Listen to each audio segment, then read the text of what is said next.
to stop comparing myself to other people's progressions and like their successes, because I'm only starting out and it's very hard for me to take compliments from other people when I do my work, because I'm never fully proud of everything I've done. So I guess to just be nicer to myself. Hey guys, welcome back to my channel. My name is Jan, and for this week's video I wanted to switch it up and do a sit-down video because I find these so much easier to film rather than waiting for the whole week to edit a vlog, to wait for the content, and it just took up so much of my time and effort where I was so drained and I was stressed about posting, and I always thought, oh my god, am I able to export it, publish it, schedule it, whatever, all the time. For this week I finally started on my podcast interviews. I interviewed 2 of my friends and the topic is about social media and personal branding. So basically for this assignment we had to pick a reading from the class and put our own spin to it. So I was mostly talking about this article that talked on how nowadays we like to take pictures as part of our experience. We'd rather do that than kind of have meaningful talk, I guess. The main reason I chose this topic is because it's so relevant in this day and age, and if you don't have social media, it's kind of weird now. Because before, people kind of looked down on like, why are you always taking pictures? Why can't you just enjoy the moment? Put your phone away. But now it's becoming quite common and a way where we can document our lives, not just for showing other people that hey, we're living a good life, but it's more for ourselves. Like especially for me, I find it nostalgic when I look back on pictures that I never would have thought that I would have any tangible memory of it, because it's really hard to keep it all in here, so it's better to have a photo. There were times where my phone would die on me and I would lose all my pictures. I even lost one from my high school graduation and that kind of bummed me out, so I wish I posted it before my phone died, or even just posted on a private album on Facebook, like little things like that. It's not for public, but I'm using a social media platform to store my memories and experiences. So I guess social media has become this time capsule kind of thing where I post things and I don't necessarily look back on it not until like later, like a few weeks, months, late, years, decades even, and I look back and I cringe and like, wow, thank God you're way better than we were before, because that was so cringy. I can't believe you were like that. Why did you post that? Why do you think it was okay to share things? Look back at your maybe 2010-ish kind of 2009, 2010 Facebook posts. It's like, girl, no one needs to know that you're watching TV. No one needs to know you're going to the park. No one needs to know like, oh my god, I skipped school, I'm so cool. Like, no one needs to know that, but you did. Let's just skip to the vlog, the actual video. This video was shot on a Monday. I had no class. Aneeta thankfully didn't have any classes, so I asked her if she was down to be interviewed and possibly filmed because I wanted to make a video about it. And she suggested that she could book a room at her school. I wasn't really expecting much. I thought it would just be like a conference meeting room, but when we got there, I was hella shook. I didn't know it'd be like a legit podcasting room. It had like the mics and everything, the headphones, I don't even know, like the adjustments for your mic and audio. I don't even know this technical term. There was a reason why I chose who I interviewed, because Aneeta kind of is on social media, and I have my friend Ariel, which I didn't film her interview because I was so tired and I didn't even know if I was gonna make this video, so I guess next time just bring my camera anyways. But she's not really on social media, that's why I wanted to see the spectrum and difference between their answers. So I'm gonna include excerpts from their interviews. So Aneeta's is the only one I had actual like footage of, and then I might just include like things I found interesting from Ariel's interview too. Hey guys, welcome to our just kidding. To our podcast. Ooh, this is so cool. This is so weird. Hello, my name is Aneeta. I am currently a freelance videographer who uses social media as like a marketing platform. And at the time where, you know, like social media can be a career for most people, do you think about your own personal branding or how you portray yourself on social media? When I post things, I guess I like to keep it private. I've always told people like I would never want to be an influencer because I'm too afraid of like outside judgment. Okay. So I guess I do stick to myself as much as I can. But again, I don't even post often. I don't think that it really should relate to how authentic people are, I guess, because I kind of think of Instagram as like an artistic platform as well. Like you don't necessarily have to be yourself. You can express yourself in a different way, if that makes sense. Oh, okay. Yeah, it's like a different form of self-expression. Oh, that's a good one. Yeah. That's a good way to put it. Yeah. In terms of like personal branding and portraying yourself on social media, like, do you know people that have a different self when they present online? And do you think like there's a problem with it, or just like what do you think about that? Yeah, not gonna name names. You don't have to. But just like what you like based on how you see them and on Instagram and in real life, like yeah, like do their authentic self and their internet self like connect, or are they really different? Like, what do you think like when you see real life on Instagram kind of thing? I think that they can be pretty different because I think that on Instagram people can be a lot more confident than they usually are.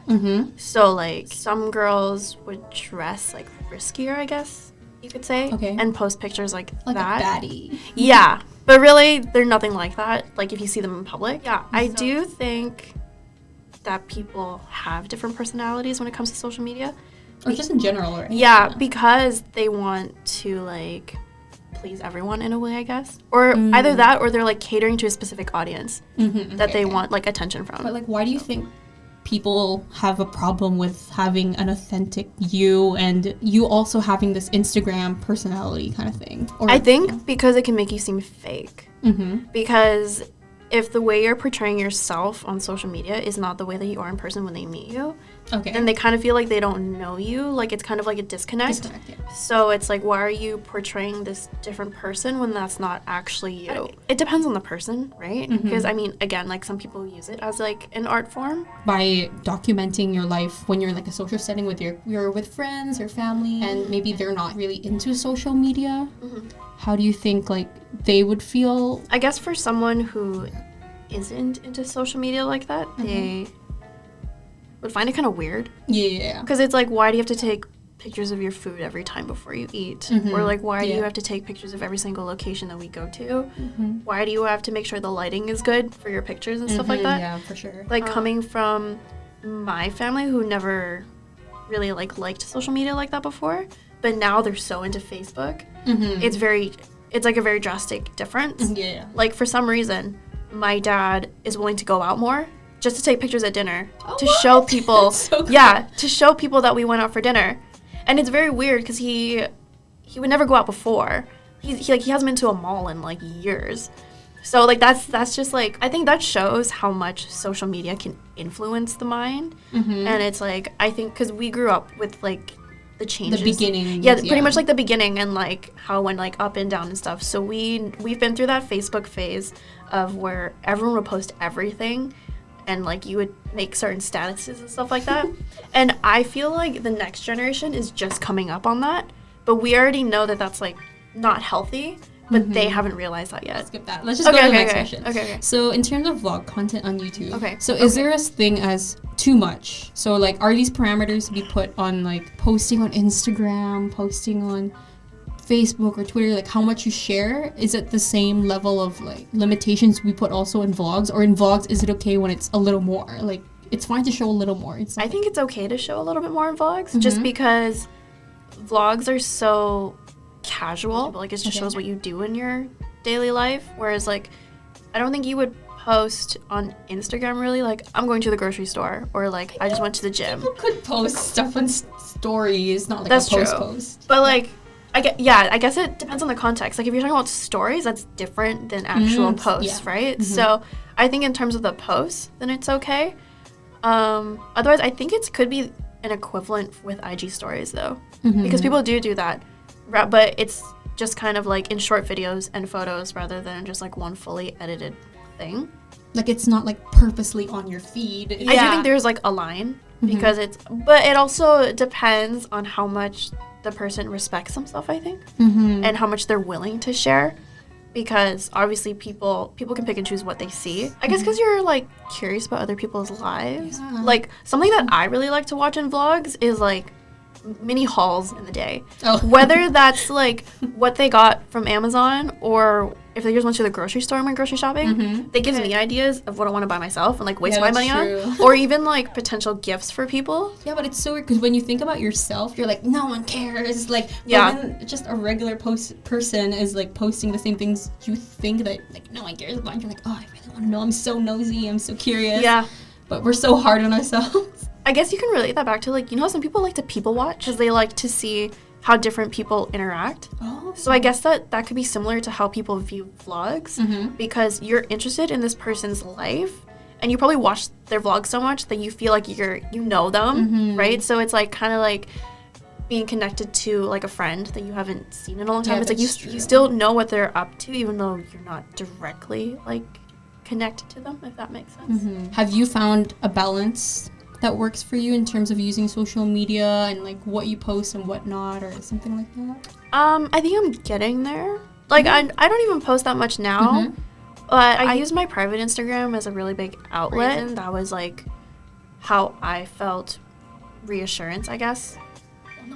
What's the word? Validation. I was gonna. Yeah, like validation through, even though like I know my friends care about me, but it's like I don't see all my friends often, so I do want to keep them informed. I've held back a lot. I realized later, like in the long run, when I look back at those posts, I like cringe. It's like weird. I guess in my field, where there's a lot of videographers out there, there's a lot of really talented compositors out there. I mainly want to get into like visual effects compositing, but I also wanted to do just like photography, like compositing and stuff like that. I'll show you examples later. When I see more of that, it's like, it's inspiring because I want to reach that level, but at the same time, it makes me feel like I'm so far behind that I'll never get there. It's kind of like a double-edged sword. Yes. Oh, I want to be able to get to the point where I can make content like that and where like I can be so good at my craft that people will like want to pay for what I do. But at the same time, I'm not progressing as fast as I would like to, so it just ends up like kicking me in the ass in the end, you know? Like it just makes me feel so bad about myself if I'm constantly, subconsciously, I guess, comparing myself to these people that are like successful. What you see in social media, you don't see the progress or the effort, you just see the final product. Yeah, that was like, there's this one quote that I really like. Everyone, like on social media, you see like the final product. You don't see the behind the scenes. Yeah. So that's where the struggle is because you know where you're at with your behind the scenes, but you don't know where they were at. You don't know what they went through. So yeah, it's like you shouldn't compare because like the saying goes, like you never know what anyone's going through. But at the same time, it's hard because everyone only wants to show their highlights. They don't want to show like the downfalls. And it can become like an addiction too. You know, like to your phone. Yeah, because like even more and more, mostly because my boyfriend called me out on it, I'm always on my phone. But it's so bad. Like I just can't not. It's weird. It's like I'm definitely trying to like stray away from that now. I don't really have much questions anymore, but do you just have any final thoughts or advice or even advice to yourself that you want to take? Well, if I were to give myself advice, I would say to stop comparing myself to other people's progressions and like their successes because I'm only starting out and it's very hard for me to take compliments from other people when I do my work because I'm never fully proud of everything I've done. So I guess to just be nicer to myself, not take like other people's successes as like a comparing factor to like where I am. But usually the competition is within yourself. Like you think there's a competition. Yeah, that's true. That's true. So I guess so like be nicer to yourself, except where you are at your point in your life. 30 minutes. Woo! Wow. I actually really like this. This was fun. Goodbye. Thank you for being in this part of my vlog and podcast. I appreciate for having me. Okay. I'll stop this now. So I don't really have a transition for this next part of the video, so here's just some final words that I wanted to discuss about this topic and everything. I was really surprised with their answers because some of the things they pointed out they were the same as what I thought, but I just didn't know how to articulate them. So by them saying it kind of gave me the opportunity to finally hear the words in real life rather than just having this abstract idea in my head like, oh yeah, I think that way too. It was also a nice way to get to know my friends even more, even though I've known them for maybe like almost a decade or something like that. And there are so many things that you can learn about your friends, your family by interviewing and just by hearing their answers, following up on stuff and telling you stories that you never knew that about them. And I was like, wow, I feel closer. Let's do this more often. So actually the day after my interviews, I tried to not go on social media for a day. At first it was okay. I was listening to podcasts on transit and stuff like that. But then once I got bored, I didn't even realize how automatic it was to go on your phone and go on social media. I clicked on Facebook and I was scrolling and I was like, wait, oh my god, what the hell? I didn't even notice that I was clicking on Facebook. I subconsciously just clicked on it. Girl, just one freaking day, just try it. Make it a challenge for yourself to at least stay away from social media for a day and just see how it is for your mental health and your productivity. That's it for today's video. I hope that you guys like this change of content. I do definitely find this easier to film, and I can just ramble and talk my life away rather than annoying someone I know and be like, hey, listen to me rant about this topic that I'm passionate about. So if you did like this video, don't forget to give it a thumbs up and don't forget to subscribe. I'll see you in my next video. Bye.